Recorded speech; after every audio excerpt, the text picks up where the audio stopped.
Welcome to Abhinav Bharat. నేను అరవింద్. కోట్లాది మంది భక్తుల కోరిక ఆ వెంకటేశ్వర స్వామి దర్శనం. వైకుంఠ ఏకాదశికి టీటీడీ ఏఐసిసి కమాండ్ కంట్రోల్ సెంటర్ని అయితే వినియోగించింది. మనం సాధారణంగా చూసుకుంటే వైకుంఠ ఏకాదశి అంటేనే భక్తుల రద్దీ, గంటల తరబడి క్యూ లైన్లో నిరీక్షణ, కానీ ఇవన్నీ మనము చూస్తూనే ఉంటాం ప్రతి ఏడాది. కానీ ఈసారి అయితే తిరుమలలో ఆ పరిస్థితి లేకుండా టీటీడీ ఏఐసిసి విధానాన్ని అయితే తీసుకొచ్చింది. అధునాతన సాంకేతికను జోడించి పక్కా ప్రణాళికతో టీటీడీ చేసిన ఏర్పాట్లయితే సత్ఫలితాలను అయితే ఇచ్చాయని చెప్పేసి కనబడిస్తూ ఉంది. ఎందుకంటే ఇంతకుముందు వైకుంఠ ఏకాదశి దర్శనం అంటేనే గంటల కొద్ది సమయం పట్టేది, అదేవిధంగా రద్దీ కూడా చాలా ఉండేది. సో అలాంటి దానికైతే ఈసారి టీటీడీ చెక్ పెట్టిందని అయితే అనుకోవచ్చు. గంటల్లోనే శ్రీవారి దర్శనం, భక్తులకు తప్పిన సుదీర్ఘ నిరీక్షణ.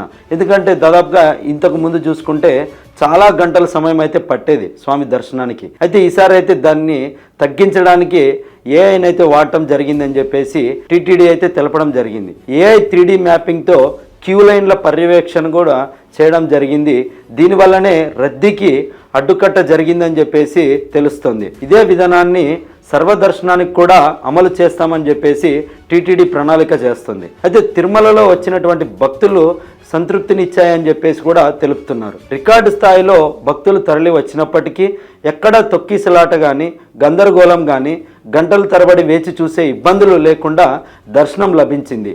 ఇదంతటికీ కారణం చూసుకుంటే AI integrated command control centre ద్వారా ఎప్పటికప్పుడు పరిస్థితిని పర్యవేక్షిస్తూ సిబ్బందికి దిశానిర్దేశం చేయడం వల్లే సాధ్యమైందని టీటీడీ ఈవో వెంకయ్య చౌదరి వెల్లడించారు. ఈ కొత్త విధానం విజయవంతం కావడంతో భక్తులు హర్షం వ్యక్తం చేస్తున్నారు. వైకుంఠ ఏకాదశి సందర్భంగా డిసెంబర్ 30-31 తేదీల్లో తిరుమలకు భక్తులు చాలా మంది పోటెత్తుతా ఉంటారు. అయితే తొలి రోజే ఏకంగా దాదాపుగా 67,000 నుంచి 70,000 మంది దాకా స్వామివారిని దర్శించుకున్నారు. అయినప్పటికీ కూడా ఎక్కడ తొక్కిసలాటలు కానీ, గంటల తరబడి నిరీక్షణ లేకుండా కేవలం 1.5 గంట నుంచి 4 గంటల మధ్యలోనే దర్శనం పూర్తి అయిందని చెప్పేసి కూడా భక్తులు తెలుపుతున్నారు. దీనికి కారణం చూసుకుంటే వైకుంఠం క్యూ కాంప్లెక్స్ 1లో ఏర్పాటు చేసినటువంటి అత్యాధునిక కమాండ్ కంట్రోల్ సెంటర్ కారణమని చెప్పేసి తెలుస్తూ ఉంది. 2025 సెప్టెంబర్లో బ్రహ్మోత్సవాల సమయంలో ముఖ్యమంత్రి చంద్రబాబు నాయుడు అయితే ఈ కేంద్రాన్ని ప్రారంభించారు.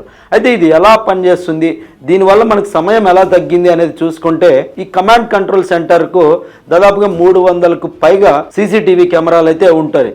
అయితే వీటిల్లో 42 ఫేస్ రికగ్నిషన్ కెమెరాలను కూడా అనుసంధిస్తారు. అయితే ఈ వ్యవస్థ ఆలయ ప్రాంగణాన్ని 3D నమూనా రూపంలో తెరపై చూపిస్తూ ఉంటుంది. అంటే ఏదైతే ఆ సెంటర్ ఉంటుంది కదా, ఆ సెంటర్లో వీళ్ళకి మొత్తం ఆలయ యొక్క ప్రాంగణం అనేటువంటిది 3D రూపంలో వీళ్ళు ఉన్నటువంటి కేంద్రంలో ఆ స్క్రీన్ పైన అయితే విజువల్ అవుతూ ఉంటుంది. సో దాన్ని ఆధారంగానే వీరు దాన్ని కట్టడి చేస్తూ ఉంటారు రద్దీని. ఏదైనా ప్రాంతంలో 500 మందికి పైగా భక్తులు గుమిగూడితే ఆ ప్రాంతం ఎరుపు రంగులోకి మారి అధికారులకు మాత్రం అప్రమత్తం చేస్తుంది. అంటే ఇది ఎలా అంటే మనం గూగుల్ మ్యాప్స్ ఓపెన్ చేస్తూ ఉంటాం.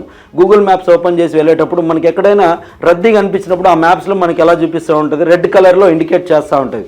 సో అదే విధంగా ఈ కమాండ్ కంట్రోల్ సెంటర్లో అక్కడ ఆలయ ప్రాంగణంలో ఉన్నటువంటి రద్దీని బట్టి వీళ్ళకి ఇక్కడ ఆ రెడ్ కలర్ రూపంలో అయితే చూపిస్తూ ఉంటుంది. ఎప్పుడైతే భక్తుల సంఖ్య 500కి ఒక ప్రదేశంలో చేరుకున్నప్పుడు వీళ్ళకి ఆ రూపంలో అయితే డిస్ప్లే అవుతూ ఉంటుంది. సో దానికి ఆధారంగా దీంతో రద్దీ పెరిగే ప్రాంతాలను ముందే గుర్తించి సిబ్బందిని అక్కడికి పంపించి క్యూ లైన్లో వేగంగా ముందుకు కదిలేలా చర్యలు తీసుకుంటున్నారు. సో ఇదే దీనికి రద్దీకి తగ్గడానికి ప్రధాన కారణమని కూడా తెలుస్తూ ఉంది. ఈ టెక్నాలజీ ముందుగా బుక్ చేసుకున్న టైం స్లాట్ విధానం కలిసి రావడంతో వైకుంఠ ఏకాదశి దర్శనాలు విజయవంతంగా పూర్తయ్యాయని టీటీడీ అదనపు ఈవో వెంకయ్య చౌదరి అయితే తెలపడం జరిగింది.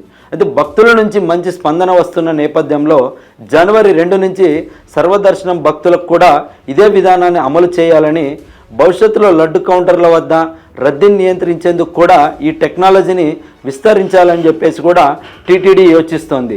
సో ఇలాంటి ఈ టెక్నాలజీని వాడటం వల్ల భక్తుల రద్దీ తగ్గి చాలామందికి అయితే ఆ స్వామివారి దర్శనం అయితే కలుగుతుందని చెప్పేసి కూడా తెలుస్తూ ఉంది. ఎందుకంటే మనం చూస్తూనే ఉంటాం, చాలామందికి కోరిక వెంకటేశ్వర స్వామి దర్శనం అనేటువంటిది కోట్లాది మంది కోరిక. అలాంటి కోరిక కానీ సమయం బట్టి, రద్దీని బట్టి కూడా కొంతమంది వెనక్కి వెళ్తూ ఉంటారు. కానీ ఈరోజైతే అలాంటి సమస్యకైతే టీటీడీ చెక్ పెట్టిందని అనుకోవచ్చు. Thank you so much.